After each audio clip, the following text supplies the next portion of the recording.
নমস্কার বন্ধুরা, দ্য শ্রেয়াস কিচেনে আপনাদের সবাইকে স্বাগত। আজকে আমি আপনাদের সাথে শেয়ার করছি মটরশুঁটি আর বেসন দিয়ে তৈরি একটি রেসিপি। এর জন্য আমি নিয়েছি 1 কাপ মটরশুঁটি। মটরশুঁটিটা ভালো করে ধুয়ে নিয়ে একটু জল ঝরিয়ে নিয়েছি। তারপরে তার সঙ্গে 2টো কাঁচা লঙ্কা আর হাফ ইঞ্চি আদা দিয়ে একটা পেস্ট বানিয়ে নেব। মটরশুঁটিটা কিন্তু আমরা কাঁচাই ব্যবহার করছি। এখানে নিয়েছি আমি হাফ কাপ জল। এই হাফ কাপ জলের মধ্যে আমি দিয়ে দিচ্ছি 3 চামচ চিনি। চিনিটা আপনারা চাইলে গুঁড়ো চিনিও ব্যবহার করতে পারেন।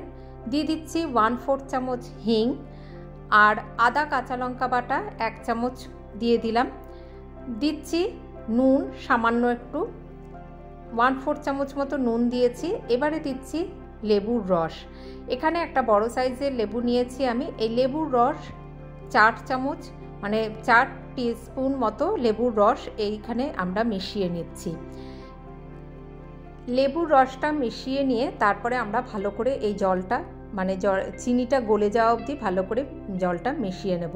যেহেতু এখানে আমি গুঁড়ো চিনি ব্যবহার করিনি, সেই জন্য এইখানে ভালো করে জলটা এই চিনিটা গলে যাওয়া অবধি আমরা এটা নাড়িয়ে নিলাম, ভালো করে মিশিয়ে নিলাম। এবারে আমি নিচ্ছি বেসন। এখানে আমি নিয়েছি 2/3 কাপ। 2/3 কাপ বেসন নিয়ে একটা স্ট্রেনারে করে আগে বেসনটাকে একটুখানি আমরা ছেঁকে নেব। এই দেখুন বেসনটাকে একটু ছেঁকে নিচ্ছি, তাহলে বেসনের যে দানাগুলো থাকে সেগুলো তাহলে বাদ দিয়ে দেওয়া যাবে অনায়াসে। এই যে এই দানাগুলো জন্য আমরা বেসনটা একটু ছেঁকেই ব্যবহার করব। এবারে দিচ্ছি এখানে আমি 1/4 কাপ সুজি। 1/4 কাপ সুজি দিয়ে দিলাম। তারপরে আমরা এখানে যে মটরশুঁটির পেস্ট বানিয়ে রেখেছি সেটা দিয়ে দেব। মটরশুঁটির পেস্টটা কিন্তু খুব বেশি আমি জল দিয়ে এটাকে পেস্ট করিনি, সামান্য একটু জল দিয়েছি। দেখুন এরকমই পেস্ট বানিয়েছি আমি। এবার এটা ভালো করে মিশিয়ে নেব। আপনারা আমার ফেসবুক পেজ বা ইনস্টাগ্রাম দ্য শ্রেয়াস কিচেন, সেখানেও কিন্তু আমায় ভিজিট করতে পারেন। আর আমার চ্যানেলে নতুন বন্ধুরা যারা এখনও চ্যানেলটিকে সাবস্ক্রাইব করেননি, অনুরোধ করব চ্যানেলটিকে সাবস্ক্রাইব করে আমার পাশে থাকবেন। দেখুন চিনিটা ভালো করে গুলিয়ে নিয়েছে। এই যে চিনির যে জলটা রেডি করে রেখেছি সেটা এবার আমরা এখানে আস্তে আস্তে করে মেশাতে থাকবো আর ভালো করে এই মিশ্রণটাকে ফেটিয়ে নেব। প্রথমে শুকনো অবস্থাতেই বেসন, সুজি আর মটরশুঁটির পেস্ট আমরা মিশিয়ে নিয়েছি। তারপরে এই যে চিনির জলটা এখানে মেশাতে থাকবো আর খুব ভালো করে এটা কিন্তু ফেটিয়ে নিতে হবে। অল্প অল্প করে মেশাবো আর ফেটিয়ে নেব। এখানে আমি একই ডাইরেকশানে একটু ফেটিয়ে নিলে ভালো হবে এটা। আর যতটা ফেটানো যায় তত খুব ভালো করে একটু সময় নিয়ে ফেটিয়ে নিলে এই মিশ্রণটা, তাহলে কিন্তু আমাদের যে ধোকলাটা তৈরি হবে, মটরশুঁটির ধোকলা, ভীষণই সফট তৈরি হবে। 10 মিনিট রেস্টে রেখে আমি এই পাত্রে একটি বাটিতে তেল ব্রাশ করে রাখলাম।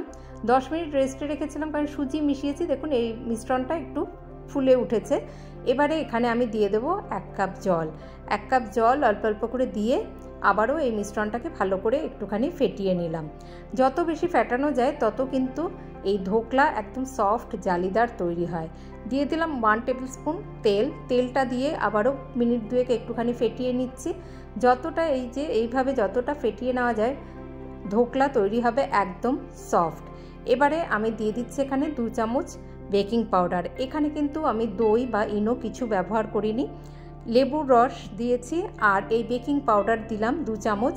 এই দিয়েই কিন্তু আমাদের এই ধোকলা একদম সফট জালিদার তৈরি হবে। মটরশুঁটির সিজনে মটরশুঁটির ধোকলা এইভাবে বানিয়ে সকালে বা বিকেলে জলখাবারে এরকম হেলদি ধোকলা বানিয়ে নিতে পারেন অনায়াসে। এই পাত্রে আমি এবার এটা সমস্ত মিশ্রণটা নিয়ে নিলাম। নিয়ে বাটিটা একটু ট্যাপ করে নিয়ে আমরা বসিয়ে দেব। গরম জল বসিয়েই দিয়েছি আমি কড়াইতে। জলটা বেশ ফুটেও উঠেছে। একটা স্ট্যান্ড আগে থেকেই রেখে দিয়েছি, তবে জলটা খেয়াল রাখতে হবে যেন বাটির অর্ধেকের নিচে থাকে।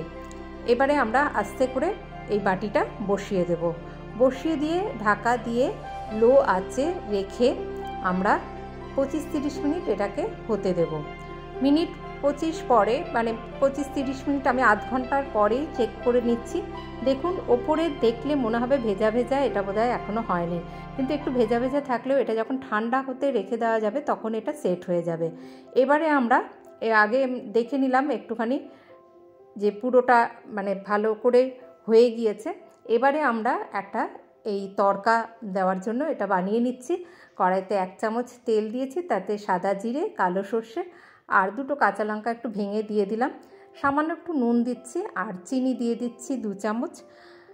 চিনি দিয়ে একটু নাড়াচাড়া করে এখানে আপনারা কারি পাতা বা আমি এখানে ধনে পাতা ব্যবহার করেছি, আপনারা একটু কারি পাতাও দিয়ে দিতে পারেন। আমি ধনে পাতা কুচি একটুখানি দিয়ে দিলাম, দিয়ে সামান্য একটু জল দিয়ে এটাকে ফুটিয়ে নেব যতক্ষণ না চিনিটা গলে যায়। একটু জল দিয়ে দিচ্ছি, তার ফলে এই চিনির সিরাপটা, যেটা এটা চিনির সিরাপ ঠিক নয়, এটা দিলে ধোকলার উপরে এই চিনির চাটনির মতো এটা বেশ সুন্দর খেতে, ধোকলাটা খেতে খুব ভালো লাগে। এটাকে এবার ফুটে গেল, চিনিটা গলে গেল, আমরা ঠান্ডা হতে রেখে দিচ্ছি। এবার দেখুন, এটা দেখে এখন বোঝা যাচ্ছে পুরো সেট হয়ে গেছে। আর বাটি যখন ঠান্ডা হয়ে যায় না, বাটির সাইড থেকে আস্তে আস্তে ছেড়েও আসে। এই যে যখনই আমি ছুরি দিয়ে এই সাইডগুলো একটুখানি ধরছি, দেখুন তখনই আস্তে আস্তে উঠে আসছে। এবার আমরা এই ধোকলাটাকে ডিমোল্ড করে নেব। এইভাবে বানালে একদম স্পঞ্জের মতো জালিদার ধোকলা অনায়াসে বানিয়ে নেওয়া যায়। মাঝে মাঝে এইরকম করে মানে মটরশুঁটির সিজনে মটরশুঁটির ধোকলা বানিয়ে নিতে পারেন অনায়াসে।